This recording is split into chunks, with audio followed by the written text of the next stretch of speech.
Sakonoko coming up with the Chun-Li against Chris Tatarian. This is an extremely good look. In my opinion, Chun-Li does very, very well in combating against most of the Shotos in this game. So that means, well, either Bonchan or Ryusei are going to sit out in this one. So it could be Ryusei playing the anchor match.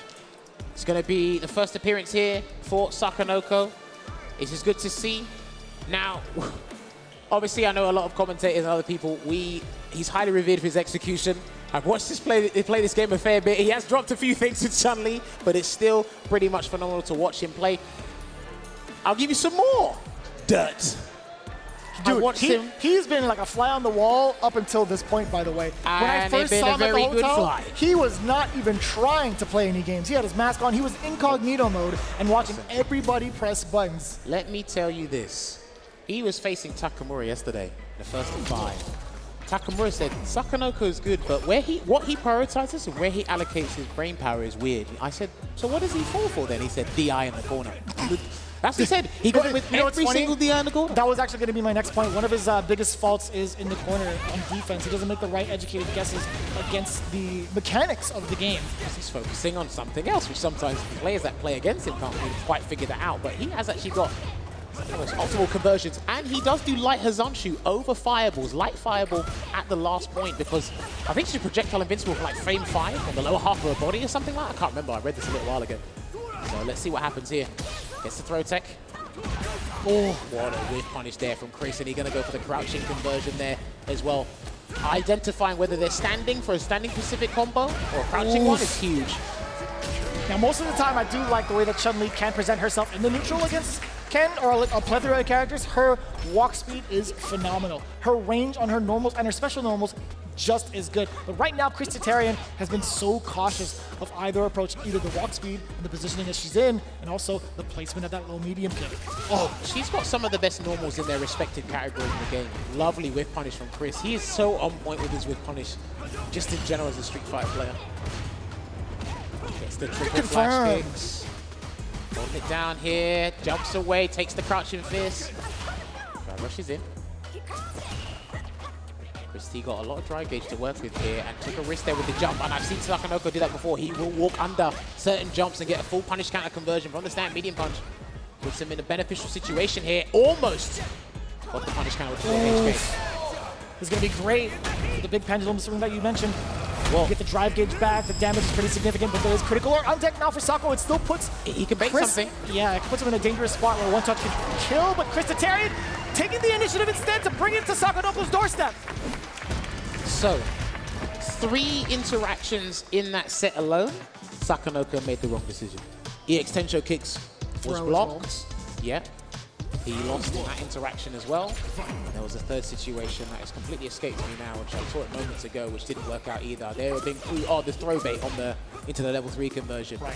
3 huge defensive choices that went wrong. So he could probably do things in trepidation now, because a lot of the Japanese players don't like to make those huge mistakes. And there's that light Hazanshu over the fireball again. You can do that reaction. Ooh, man. Double jump, Chris Tatarian. You were talking about some of the arbitrary jumps that could be pretty pivotal in some of the games. Now you're establishing that mindset. It's like, you know what, I'm willing to kind of take it to the skies at first and see if you're ready for it. But now Sakonoko in dire straits yet again. Dropping it out here, and it will be a punish. 7 frames, Super Art 1. Stand like it just to check what's going to happen. Sakonoko needs to be very careful with his button choices. Chris has been immaculate with his spacing. No drive rush cancel from the crouch medium. Oh! That looked like a Hazanshu. It did. It 100% was. Okay. So wait, throw tech works out, and he's going to drive rush cancel, and this should be able to take the round. No super art needed. I lied to you. He needs it. He needs it, yeah. A little bit of a overstep from Chris Tatarian. He was exuding that confidence. He was willing to walk up, potentially get a throw, but Sakonoko just a little bit too quick on the trigger. Excuse me. He comes down the heavy. Sakonoko uses heavies much more than other Chun-Lis I'm used to watching play this character here. And he can't throw a bad fireball, because I've seen that. That's the tail of the tape with Chun-Lis when I watch him. Putting it out. What was that? Couldn't tell you. Really couldn't tell you. Out there, gets the crouching medium kick, drive rush cancel into the spinning bird kick there. In the throw to maintain the pressure. Trying to bait something from Chris. Oh, that was so dangerous to even try to think about a button on that one. You need level 2. No, he's going to safe jump instead. Stays on the ground. I thought he was going to hop off. That's the second time he's done it, by the way. Hold on a minute. Side swap. It's not all or nothing yet. Excellent timing. Man, somebody was really surprised about that in the crowd. Well, he's got level 2, so Chris can't throw a fireball. Not a bad one, anyway. Good check. It wasn't a punish counter, but he needed that. What was that? There was a counter hit in place. Beat into the punch there. One apiece. He's literally turned to the teammates just for a quick advice, quick second perspective, because perspective is everything. Just to see if they noticed anything that he was doing the first game. Phenomenal. Again, but sometimes your defensive choice you make, you just guess wrong. The next time, you just guess right. Same interactions, same mindset going in towards that. But it's interesting. Still no drive impact from what I used to and what I was talking about with Takamura last night. But I wonder if he's clocked onto that as well. Sakonoko. It doesn't matter, by the way. I don't think it's huge if he loses this, because of the position his team's in. Get his hands warmed up, and it doesn't matter because they're still at an advantage points-wise. So there are a couple of points to give away. Totally understandable. I wouldn't want to relinquish points as much as the next pro player was, but I'm telling you, mathematically it should be fine. But he gets the conversion into the light spinning bird kick. Yeah, you're getting the data on the first time on Christitarian as well, so that's pretty pivotal in terms of the long run strategy. Likewise for these guys against Sakonoko as well. If he comes back to the hot seat to play. Perfect parry. Crouch fierce into the stomps. What pressure are we going for? The hockey! Good choice, and now he's going to have to make an executive decision, which is blocking it out. Good defense from Chris up until that point. Hey, that exchange, not too bad for Chris. You got to trade some of the bar and also hit yourself out of the corner a little bit. It was way worse for Sakonoko than Chris. 2 bars is 2 bars, like, lost. Okay, there's the challenge there. What was that? Still in Serenity stance. Anyway, takes him there, and then goes for some sort of safe counter. jump. Oh, I for sure thought he was going to be able to link that.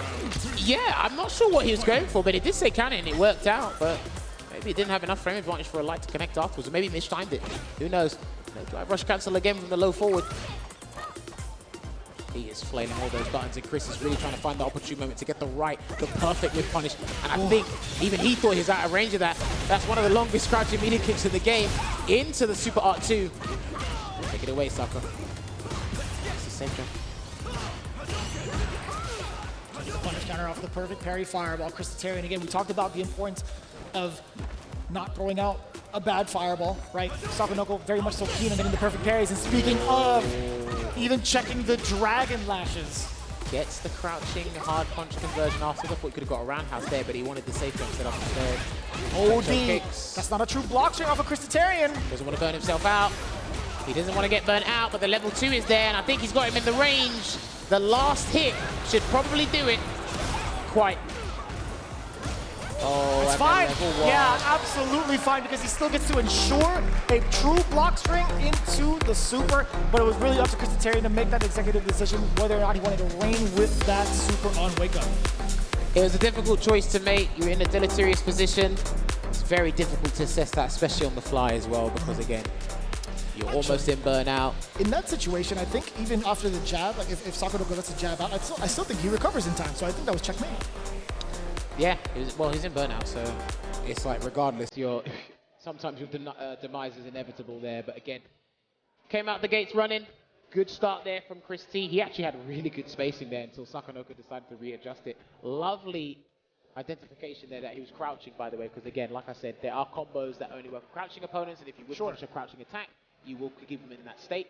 You can force them standing. There will be standing conversions as well. So Chris was super on point that first game.